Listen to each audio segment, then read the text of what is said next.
हल भेणा अॼु अलाए छा थी वियो आहे। को सरस भंग लॻी वई आहे। सफ़ा हिकु माण्हू मां ॿ माण्हू था ॾेखारजनि। अलाए अॻे त भंग पींदो हुअमि त दिमाग़ जा ताला खुली वेंदा हुआ।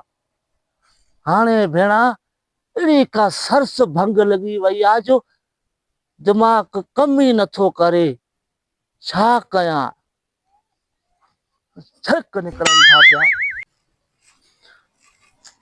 अरे यार फटाका देखो ज़माने जो हाल हवाल भी।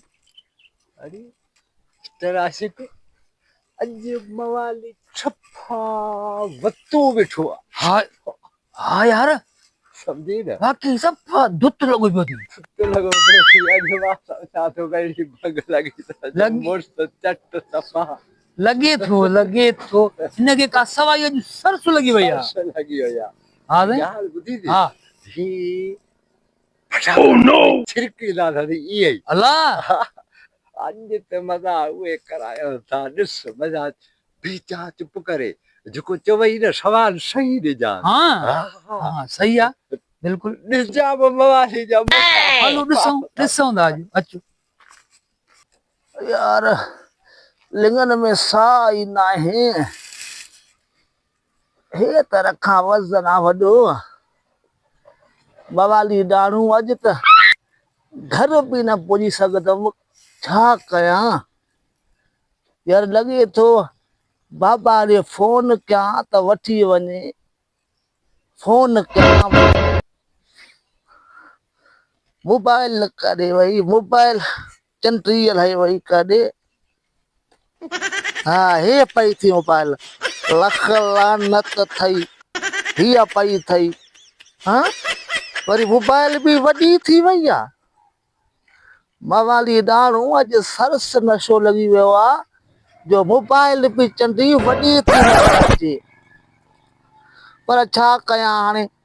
नंबर मिलाए फोन कयां घर त बाबा अचे। हे त ॾिस वज़न करे वई आहे मोबाइल। चंटी लख लानत थई वज़न तूं बि करे वई।